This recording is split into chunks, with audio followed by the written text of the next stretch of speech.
कोठी ना कोठी आजिर समाज रे आमे नारीर विभिन्न प्रकार असुविधा आम समाज रे आमे चिराचरित प्रथा को देखी ता विषय रे कथा ही आसुछे बा डिस्कस करुछे किंतु एई कथा केही भाबु नाहंती जे आमको सेई भली भाबरे भाबिबा पई प्रेरित करा जायछि किछि दृश्य माध्यम रे किछि कथा माध्यम रे किछि कहानी माध्यम रे नारीर चरित्र को सब बेले देवीर रूप दे सब बेले ऊर्ध्वरे रखी ताहाठारु काम निया जायछि आउ एई भली मानसिकता रे आमे बांधी रहिछे आमे चाहिले मध्य ताको परिवर्तन करि पारुने आउ जदिओ आमे परिवर्तन करिबा ता पई बहुत प्रयासर आवश्यकता रहिछि आउ सेई प्रयासटी आरंभ हेबा दरकार आम घर बा आम निज फैमिली रो कारण नारी को घरे माँ मौसी भाउज जेजेमा आई माई समस्तंक रूपरे आमे एमिति सजै दैछे जे सबु कर्तव्य नारीर पुरुष केवल टंका रोजगार करिवे आउ घर को खाइबा जहाँ आवश्यक सामग्री से सब जोगेबे तापरे बाकी काम रहीगला नारीर झीटीए बा नारीटीए घरे दिन राति करुछि कौन बा काम तार एई कथा कहिबा पूर्व आमे टिके मध्य भाबुने जे घरे किछि काम अछि कथा कहिबा को समस्ते कहती आम घरे की काम किंतु कोठी ना कोठी देखिबा को गले सेई नारीटी सेई काम रे मध्य थकी जाए ता परवर्ती पीढ़ी जेते बेले तार बहु किंबा तांकर झियो अन्य कहार घर को जाए सेते बेले जना पड़े जे प्रकृत रे कोन घरे किछि काम नाही जेते बेले झियोटी माँ को कहे माँ मु एया करिकी आसुछि सेते बेले माँ भी ताको बुझाए हाँ माँ एमिति ही करने को हुए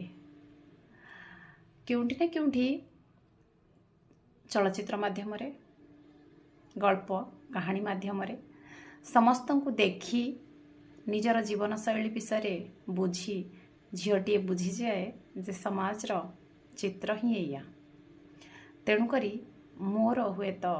यही सब विषय आर्गुमेंट करवा यही सब विषय डिस्कस करवा उचित नुहे किंतु आमे बुझी पारुने जे आजिर जीवन शैली अन्य एक पीढ़ी को प्रवर्ताई थाए जा किंबा प्रेरित करि थाए जे जीवन शैली किछि एमिति बंचिबा दरकार बोधुए सेथिपाई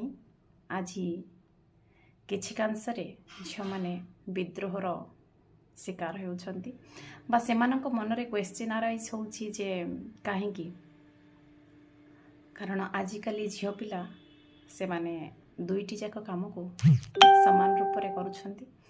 घर संभाळिबा ता सहित बाहरर काम कार्य करिबा काम कार्य तार माने नुहे सेमानक वर्तमान लोभ ग्रासीछि तार माने होउछि सेमानक सेतिकी सम्मान सेतिकी स्थान मिली पारुनी जोटा कि सेमाने चाहुछंती आमे दुईटी जाक संभाळी जेते प्रेशर हो पछे आमे करिबा को चेष्टा करिवो किछि नहीं तो जेतिकी भी होउछि हो आमको से आत्मसम्मान टिकक दरकार निजको कैपेबल करी गढ़ी तोली पारे से माने वर्तमान व्यस्त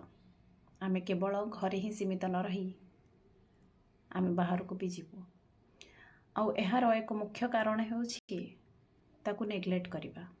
बहुत वर्षरु आमे ही देखि आसुछे जे माँ को प्रश्न पचारू आमे कि हाँ दिन जाक तो घरे थिला माँ एटा कहीं हेनी एई कामटी माँ रो प्रतिटी काम रोसई ठारू आरंभ करी कपड़ा धोइबा घर को सफा करी रखिबा घर को सजई रखिबा गोटे नारी को ही दिया जाइछि तेणुकरी आमर मानसिकता मध्य से भली ही जाइछि जे सब काम नारीर केउठी ना केउठी आज आमर पिला माने मध्य देखिले ताको भाबुछंती कन्फ्यूज होउछंती जे मोर जेजेमा जदि सब काम करि परछि मोर माँ काहे करूनी तेणुकरी आजिर दैनंदिन जीवन शैली कोठी ना कोठी आम आउ गोटे पीढ़ी को ପ୍ରେରିତ କରେ ବା ଭାବିବା ପାଇଁ ବାଧ୍ୟ କରେ। ସେଇଥିପାଇଁ ସମସ୍ତଙ୍କୁ ଗୋଟିଏ ରିକ୍ୱେଷ୍ଟ ରହିବ ଯେ ଘରେ ଯେହେତୁ ସମସ୍ତେ ରହୁଛେ, କିଛି କିଛି କାମ ଯଦି ଆମେ ସମସ୍ତେ କରୁଛେ ତାହେଲେ ହୁଏତ ସେଇ କାମଟି ବି ସହଜରେ ହେଇଯିବ। ସେଇ ମାଆଟିକୁ ମଧ୍ୟ କଷ୍ଟ ଲାଗିବନି। ମା କରୁଛି ତାର ମାନେ ନୁହେଁ ଯେ ମାଆକୁ ଖୁସି ଲାଗୁଛି। ମାଆକୁ ସେଇ କାମ ଏମିତି ଭାବରେ ଦିଆଯାଇଛି ଯେ ସେ ବୁଝି ନେଇଛି ଯେ ଏଇ ସବୁ କାମ ମୋର ହିଁ ଦାୟିତ୍ୱ ବା ମୋର ହିଁ କରିବା ଉଚିତ। ତେଣୁକରି ସମସ୍ତେ ଯଦି ଆମେ ଟିକେ ଟିକେ ବି ହେଲ୍ପ କରୁଛେ, ନିଜ କାମ ଯଦି ନିଜେ ବି କରୁଛେ, ତାହେଲେ ବି ମାଆର ଅଧା କାମ ହେଇଯାଏ। ତେଣୁକରି ସମସ୍ତେ ହେଲ୍ପ କରନ୍ତୁ। ନାରୀର ଯେଉଁ ପରିଭାଷାଟା ଦିଆଯାଇଛି, ନାରୀର ଯେଉଁ ଆତ୍ମସମ୍ମାନ ଅଛି, ନାରୀର ଆତ୍ମସମ୍ମାନ ନାହିଁ, ପ୍ରତିଟି ମଣିଷର ଆତ୍ମସମ୍ମାନ ଅଛି। ତେଣୁକରି ତାକୁ ମଧ୍ୟ ସେଇ ଶୈଳୀରେ ବଞ୍ଚିବାକୁ ଦିଆଯାଉ। ଧନ୍ୟବାଦ।